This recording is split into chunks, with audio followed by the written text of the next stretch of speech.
नमस्कार. सावित्रीबाई फुले शिक्षण प्रसारक मंडळ संचालित रेणुका हायस्कूल सातारा परिसर औरंगाबाद. मी श्री बी ए शिंदे. सब्जेक्ट इतिहास, स्टँडर्ड 7, लेक्चर 12. टॉपिक नेम आदर्श राज्यकर्ता.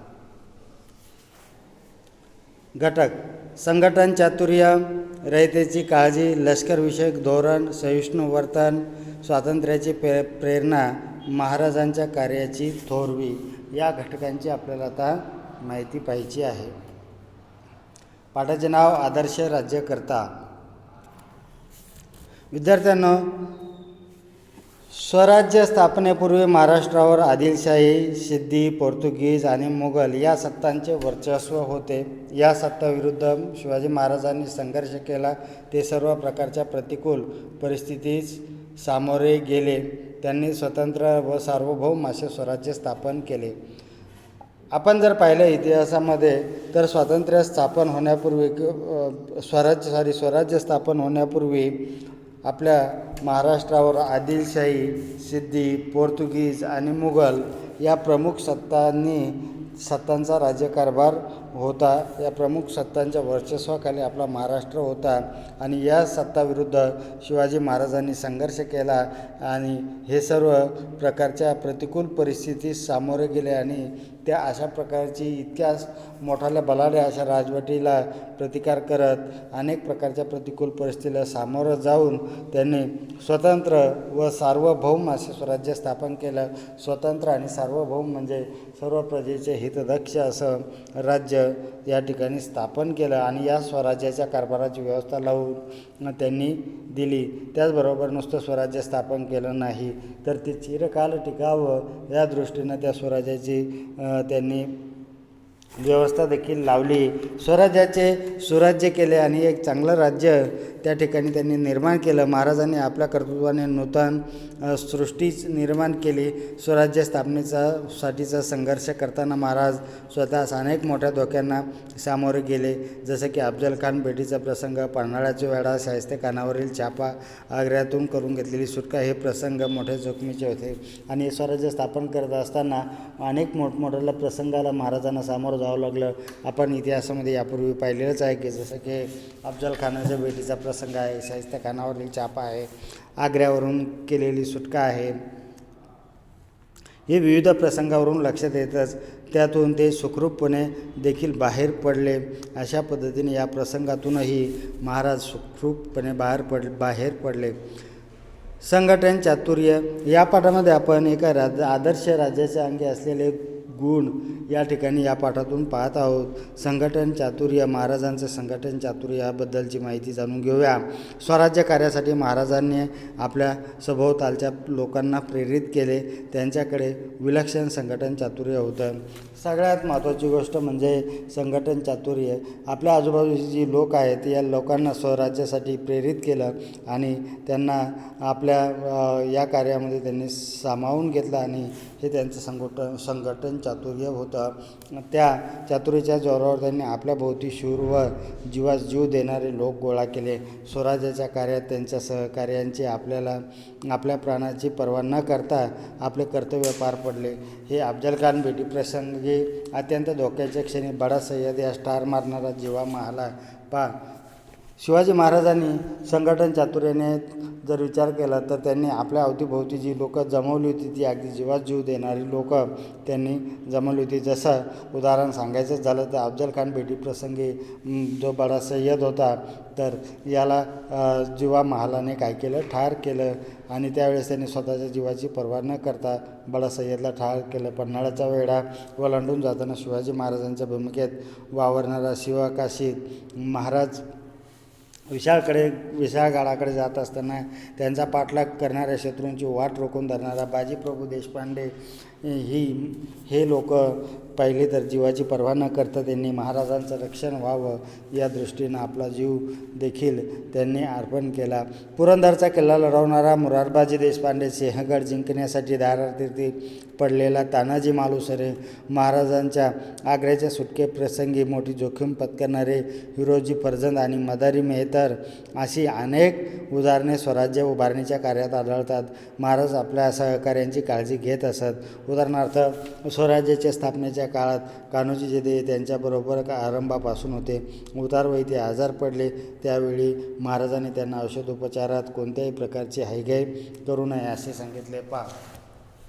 महाराज नुसतं स्वराज्य किंवा लढाई यापुरतंच सैन्याला मर्यादित ठेवत नसत, तर जर त्या सैन्याला पुढे उतारवय किंवा आजारपणामुळे जर त्याच्याकडून काही काम होत नसेल तर अशा वेळी देखील महाराज त्या सैन्याची किंवा त्या लोकांची ते काळजी घेत असत. जसं की उदाहरण सांगायचं तर कान्होजी जेधे हे स्वराज्य स्थापनेपासून स्वराज्याच्या कार्यामध्ये सहभागी होते आणि ते उतारवयात आजारी पडले तेव्हा त्यांच्या सर्व औषधोपचाराचे कोणत्याही प्रकारची हयगय करू नये असे महाराजांनी त्यावेळी सांगितले आणि ती सर्व जबाबदारी महाराजांनी उचलली. रयतेची काळजी. स्वराज्य स्थापनेच्या काळात महाराजांचा शत्रूशी संघर्ष चाललेला होता. शत्रूच्या स्वाऱ्यामुळे प्रजा त्रस्त होत असे. अशा वेळी रयतेची जास्तीत जास्त काळजी घेण्याचा महाराजांचा प्रयत्न असे.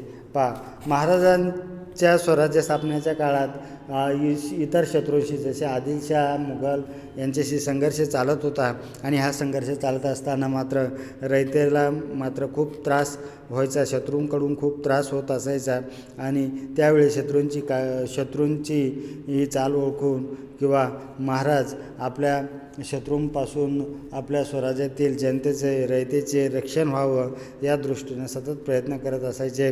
अशा वेळी रयतेची जास्तीत जास्त काळजी घेण्याचा महाराजांचा प्रयत्न असे. शाहिस्तेखानाच्या स्वारीच्या वेळी महाराजांनी रोहिड खोऱ्याच्या देशमुखास रयतेसंबंधी आपले कर्तव्य पार पाडण्याविषयी ताकीद दिली. जेव्हा शाहिस्तेखान हा आपल्या प्रदेशावर स्वारी करून आला स्वराज्यावर तेव्हा रोहिड खोऱ्यातील जे देशमुख आहेत तर त्या देशमुखाला महाराजांनी सक्त ताकीद दिली की त्यांनी त्या देशमुखास गावोगाव हिंडून घाटाखाली जेथे सुरक्षित जागा असेल तेथे लोकांना नेण्यास सांगितले. या कार्यास एका घडीचं दिरंग न करणे असे त्यास बजावले आणि हे जे काम आहे तर यामध्ये कसल्याही प्रकारची हयगय करू नये, लोकांना सुरक्षित जागी पोहोचवावं असं महाराजांनी त्या देशमुखात सांगितलं. पुढे महाराजांनी त्याला पुढील प्रमाणे सक्त ताकीद दिली. जर रयतेची अशी काळजी घेतली नाही तर मुघल सैन्य येईल, लोकांना कैद करेल आणि त्याचे पाप तुमच्या माथी बसेल. अशा पद्धतीनं महाराजांनी देशमुखांना कडक शब्दामध्ये सांगितलं आणि आपल्या सैनिकाकडून रयतेला त्रास होऊ नये अशी देखील काळजी महाराज नेहमी घेत असत. लष्करविषयक धोरण.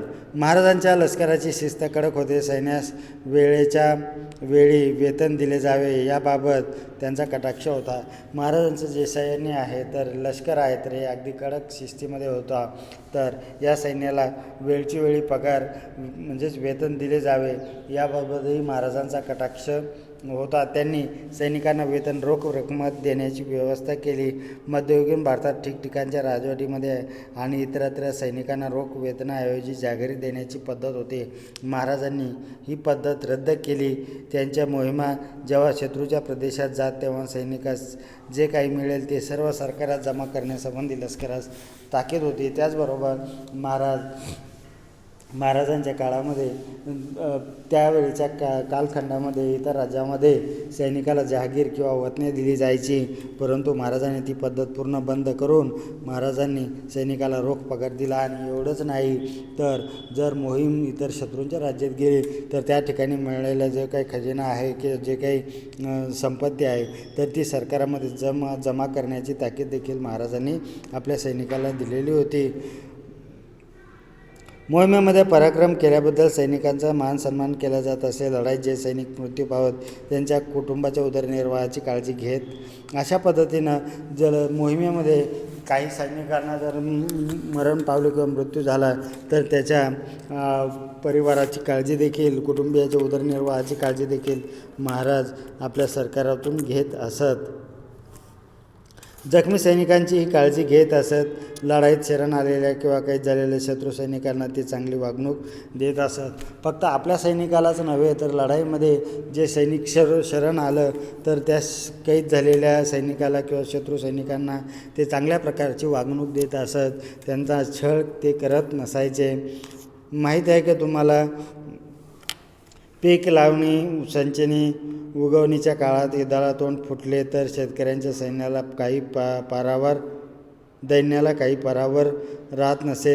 सैन्याच्या हालचाली पेरणीच्या कामात आड तर येताच, पण सैनिक उभे पिकंही काही वेळा कापून नेत अथवा नष्ट करत शेतकऱ्यांची घरे लुटत. आपल्या सैनिकांना अशा कृत्यापासून परावृत्त करावे असे आदेश महाराजांनी अधिकाऱ्यांना दिले होते. या संदर्भात इसवी सन 1674 छत्रपती शिवाजी महाराजांनी आपल्या लष्करी अधिकाऱ्यांना उद्देशून लिहिलेले पत्र फार मोलाचे आहे. महाराजांनी लष्कराच्या शिस्तीसंबंधी किती बारकाईने विचार केला होता त्याची यावरून कल्पना येते.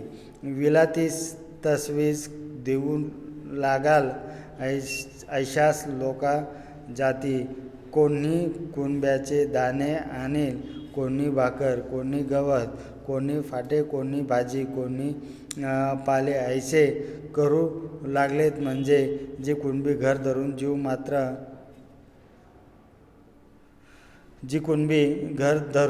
जीव मात्र घेऊन राहिले आहेत तेही जाऊ लागतील.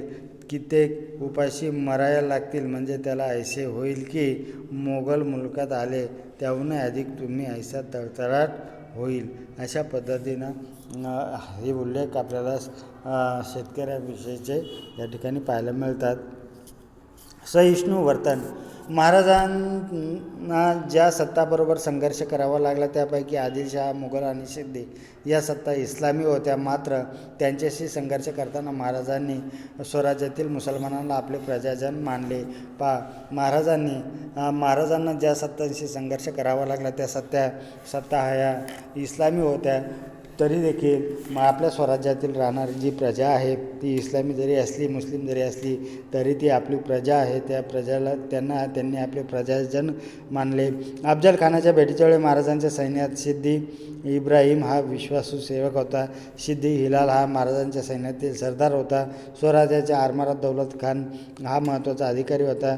महाराजांचे धार्मिक धोरण सहिष्णू होते आणि महाराजांकडे अशा पद्धतीनं धर्माबद्दल कुठल्याही धर्माला तुच्छ लेखणे किंवा कमी लेखणे किंवा त्याचा अनादर करणे अशा प्रकारच्या कृती महाराजांच्या स्वराज्यात होऊ नये याची देखील काळजी महाराज घेत असत.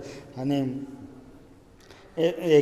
महाराजांचे धार्मिक धोरण सहिष्णू होते. शत्रूकडून एखादा प्रदेश जिंकून घेतला असता तेथील मुस्लिम धर्मस्थळांना आधीपासून प्राप्त असलेल्या सोयी सवलती ते तशाच चालू ठेवत. त्यांच्या सहिष्णू धार्मिक धोरणाबद्दल समकालीन इतिहासकार खाफी खान लिहितो, शिवाजीने आपल्या सैनिकांसाठी असा सक्त नियम केला होता की मोहिमेवर असताना मशिदीला धक्का लावू नये. कुराणची एखादी प्रत हाती पडल्यास तिला पूज्य भाव दाखवून ती मुसलमान व्यक्तीच्या स्वाधीन करावी अशा प्रकारचे आदेश महाराजांचे होते. जर एखादा शत्रू प्रदेश महाराजांनी जिंकला तर त्या ठिकाणी असलेल्या ज्या धार्मिक स्थळांना ज्या सवलती होत्या तर त्या सवलती ते कायम ठेवत आणि त्या धर्माची अशा पद्धतीनं जपणूक महाराज करत असायचे. स्वातंत्र्याची प्रेरणा. शिवाजी महाराजांच्या स्वराज्य स्थापनेच्या प्रयत्नांना एक वेगळे मूल्य आहे. ते मूल्य स्वातंत्र्याचे आहे. दुसऱ्या कोणत्याही सत्तेचे वर्चस्व न मानता आपले स्वतंत्र व सार्वभौम अस्तित्व ठेवणे हा हेतू त्यामागे आहे. परकीय आणि अन्यायी सत्तांच्या विरोधात संघर्ष करताना महाराजांनी इतरांनाही स्वातंत्र्याची प्रेरणा दिली. मुघलांच्या सेवेत असलेले छत्रसाल जेव्हा महाराजांना भेटला तेव्हा त्यांनी त्यास बुंदेलखंडात स्वतंत्र राज्य निर्माण करण्याची प्रेरणा दिली. अशा पद्धतीनं महाराजांचे स्वातंत्र्याची प्रेरणा घेऊन इतरही राज्य निर्माण झाले. महाराजांच्या कार्याची थोरवी. महाराजांनी अनेक शत्रूंशी संघर्ष करत स्वराज्याची स्थापना केली. ही कृतीच त्यांचे युगप्रवर्तकत्व सिद्ध करते. इतर अनेक बलाढ्य सत्ता असताना देखील महाराजांनी आपलं स्वराज्य स्थापन केलं आणि ते उत्तरोत्तर वाढत गेल्या. आणि अशा पद्धतीने महाराजांची ही जी कृती आहे तीच युगप्रवर्तकत्व सिद्ध करते. परंतु या कृतीखेरीज त्यांच्या व्यक्तिमत्वामध्ये इतरही अनेक सद्गुणांचा समुच्चय आढळतो. महाराजांच्या या कृती व्यतिरिक्त देखील त्यांचे जे व्यक्तिमत्व आहे त्यामध्ये अनेक सद्गुण आपल्याला पाहायला मिळतात. महाराज अत्यंत बुद्धिमान होते. त्यांनी अनेक विद्या आत्मसात केल्या होत्या. त्यांना अनेक भाषा आणि लिपी अवगत होत्या. आईवडिलांनी केलेले स्वराज्य स्थापनेचे आणि नैतिकतेचे संस्कार त्यांच्या मनावर खोलवर रुजलेले होते. त्यांच्या व्यक्तिमत्वात चारित्र्य आणि सामर्थ्य, शील आणि पराक्रम यांचा समन्वय झाला होता. त्यांच्याकडे नेतृत्व, व्यवस्थापन, दृष्टेपणा, राजकीय मुत्सद्देगिरी, मुलकी आणि लष्करी प्रशासनाविषयीचे प्रभावी धोरण, सत्य आणि न्याय यावरील निष्ठा, सर्वांना समान वागणूक देण्याची वृत्ती, भावी गोष्टींचा आराखडा तयार ठेवण्याचे नियोजन, नियोजित प्रकल्प तडीला नेण्याचे कौशल्य, संकटात खचून न जाता उफाळून येण्याचा निर्धार, सदैव जागृत राहण्याचा सावधपणा इत्यादी प्रकारचे असंख्य गुण हे महाराजांच्या अंगी होते. स्त्रियांच्या बाबतीत कोणी अनुचित वर्तन केले तर ते तसे करणाऱ्यास ते कठोर शिक्षा करत. प्रजेतील शेतकरी, कारागीर, सैनिक, व्यापारी अशा सर्व घटकांची ते काळजी घेत. स्वधर्मातील व्यक्तीप्रमाणेच परधर्मातील व्यक्तीविषयी भेदभाव न करता आदर बाळगत परधर्मात गेलेल्या व्यक्तींना परत स्वधर्मात घेण्याला ज्या काळात विरोध होता त्या काळात त्यांनी अशा व्यक्तींना परत स्वधर्मात घेतले. प्रसंगी त्यांच्याशी स्वतःचे नाते जोडले. समुद्र पर्यटनास धार्मिक कारणावरून विरोध होता त्या काळात त्यांनी सिंधुदुर्गासारखे जलदुर्ग बांधले आणि आरमाराची निर्मिती केली. समुद्रावरून होणाऱ्या बाह्य आक्रमणाची दखल घेऊन त्यावरचा उपाय त्यांनी तयार ठेवला होता असा याचा अर्थ होतो. ते राज्याभिषेकाद्वारे स्वराज्याचे अधिकृत राजे बनले. त्यांनी एका राज्याभिषेकानंतर धार्मिकदृष्ट्या वेगळ्या प्रकारचा दुसरा राज्याभिषेक करून घेतला. त्यांच्या या सर्व कृती त्यांचे धार्मिक क्षेत्रातील क्रांतिकारकत्व सिद्ध करते किंवा दर्शवणाऱ्या आहेत. स्वराज्यावर जेव्हा जीवघेणी संकटे येत तेव्हा सहकार्याऐवजी त्यांच्यासह ते स्वतः त्या संकटाला वेढत असत. महाराज स्वराज्यावर जेव्हा कुठले संकट आले तेव्हा सहकाऱ्यांसोबत किंवा ते आपल्या सहकाऱ्यांच्या अगोदर त्या संकटाशी भिडत असत. याचे उदाहरण सांगायचे झाले तर अफजल खानाची भेट असेल तिथं सैनिकांना न पाठवता महाराज स्वतः गेले. त्यानंतर आग्रा मोहिमेला महाराज स्वतः गेले. त्यानंतर अजून जर दुसरे उदाहरण पाहिजे झाले तर महाराज ज्यावेळेस शाहिस्तेखान पुण्यामध्ये आला, तळ ठोकून होता, तेव्हा शाहिस्तेखानावर छापा टाकण्यासाठी महाराज स्वतः पुढे आघाडीवर राहिले. अशा पद्धतीनं महाराज स्वतः पुढे राहायचे. अर्थात केवळ अशा मोठ्या संकटांना धैर्याने आणि निर्भयपणाने सामोरे जाणे एवढेच त्यांचे मोठेपण नव्हते. त्यांना आपल्या स्वराज्याला नैतिकतेचा आणि गुणवत्तेचा आधार द्यायचा होता. म्हणूनच महत्त्वाच्या गोष्टीप्रमाणेच छोट्या छोट्या गोष्टींच्या बाबतीतही त्यांनी संबंधितांना योग्य ते आदेश दिल्याचे आढळते. सैनिकांनी शेतकऱ्यांच्या शेतातील भाजी देखील जबरदस्तीने घेता कामा नये या अर्थाचा आदेश या दृष्टीने आदर्श आहे.